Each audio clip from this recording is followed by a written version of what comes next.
This is going to be a very brief tutorial on Egyptian astrology. The first thing to know is, why is this astrology distinct from Western astrology? Well, the word tells all. Astrology, star study. Egyptians were more into the study of stars. Modern astrology is more about planetology, a better phrase for it, the study of planets. Now, the blacks of Egypt, called the Kamau, had a very long history of studying stars. We have the Ishango bone back to 90,000 BC. We have Naphtali back to 16,000 BC. We have Namatarunga in Kenya. We have a whole long history of looking at stars, more than planets, although we were masters at planetology as well. Now, the Kamau of Egypt had their astrologers more like shamanic astronomy, because it was very scientific, but it was the spiritual meaning of astrophysics in our lives. They were called the gatekeepers, the Aritu. The Dogon also called them the gatekeepers, meaning the gay people of the tribe who were the sky watchers. Yes, I said gay. You heard me. Homosexual. Were in Africa for millennia. And not only that, they were revered in the more advanced cultures of the Dogon and of the Egyptians. Just saying. So, each of these stars were linked to a god. So, each star movement referred to a certain kind or class of deity. Not all gods were the same. This is a very important point. So, let's take, for example, the stars of the North Pole, called the Circumpolar stars. Now, these stars never died, they said in Kemet, meaning they never cut the horizon. Death is symbolized in this language of star speak as a star cutting the horizon, going beneath view of your horizontal plane. Now, these stars, the North Pole star like Polaris, never die. They never touch the Earth. Thus, they were called the immortal stars, the Ma'im Geru, the watchers of the night, the eternal watchers. These stars linked to a part of you we call in our system your Ba, your immortal divine spark. These stars link also to your crown chakra, the eternal watcher, the unseen seer. So if you are working with your crown chakra and you really want to kick that up a gear, just look at the stars of the North Pole. Imagine the energy of the stars pouring into your soft spot on your head, and it'll open the gates of your crown chakra. It'll help you realize part of you is immortal and can never die. So why fear death? That's the beauty of the gates of the North Circumpolar stars. Now, there are other stars that actually die. There are some stars that are born, go through a dying process, and what? Come out of death. They resurrect from the dead. Remember, I'm describing an astrophysics phenomenon made meaningful by calling it deities. There are some stars, some deities, that can come to Earth, go through a very human-like death process, but resurrect magically. This blew their minds. A god can die and come back from the dead? The great resurrection? Have you heard that story somewhere before? I'm just saying. Yes, we had gods that resurrected from the dead after a few days of being in the cave, the Duat, the underworld. You know what stories I'm talking about. That came from Africa.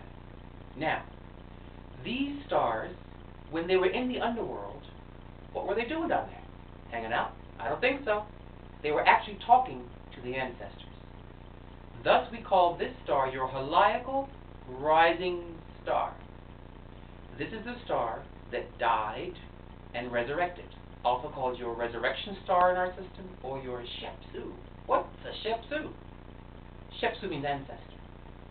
In the underworld, this star was talking to its ancestors, getting its mission, getting its orders.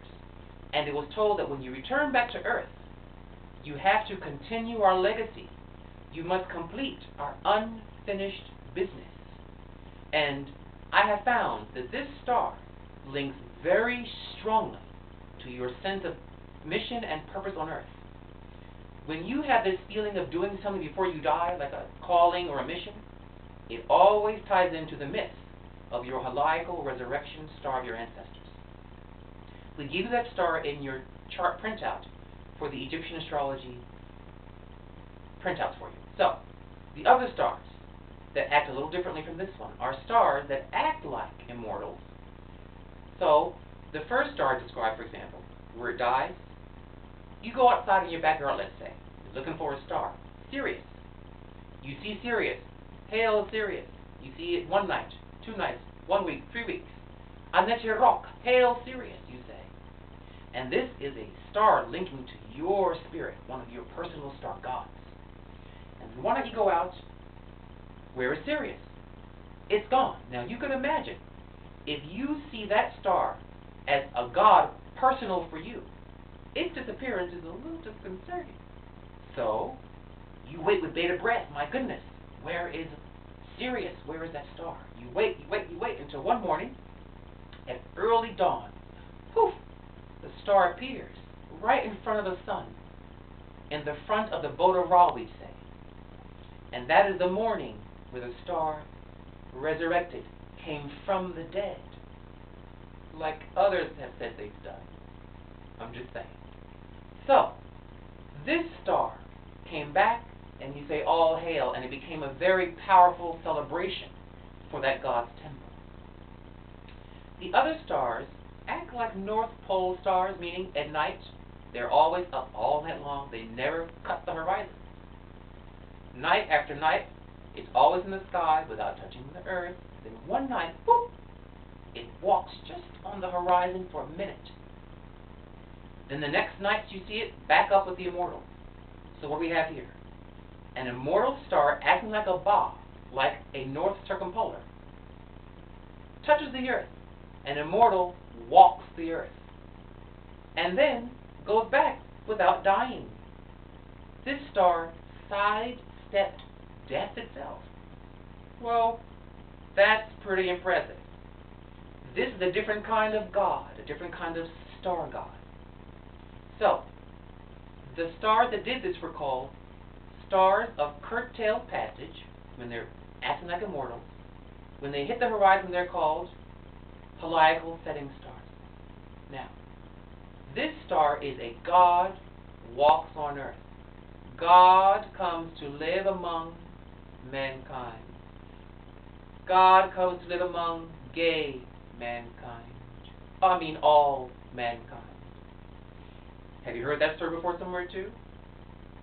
I'm sure you have. I'm just saying. So, God living amongst us? Yes. Without going through death? Yes. These were the curtailed passage stars. The stars that did this were stars that we linked to your spiritual posse, like your peeps that look after you, have your back. The myths of these stars remind you to stay on track. Sometimes life pulls you off center, things happen. You know how life is. You need sometimes someone, your friends, you know what, you're acting whack. You need to get together. It's these star myths that remind you to get back on track. So, we saw we had stars that never die. They are called the circumpolar stars. They link to your immortality, your ba, your crown chakra, those gates. We have other stars that die and defy death. They resurrect, called your resurrection ancestor star, your life's mission. The curtailed passage stars, your posse stars and your heliacal setting star tell you your promise to humanity, to the planet. You see? Your heliacal rising ancestor star is your promise to your ancestors, what you vowed to continue for them. The heliacal setting star is your promise to the world, to humanity as a planet, to all of us.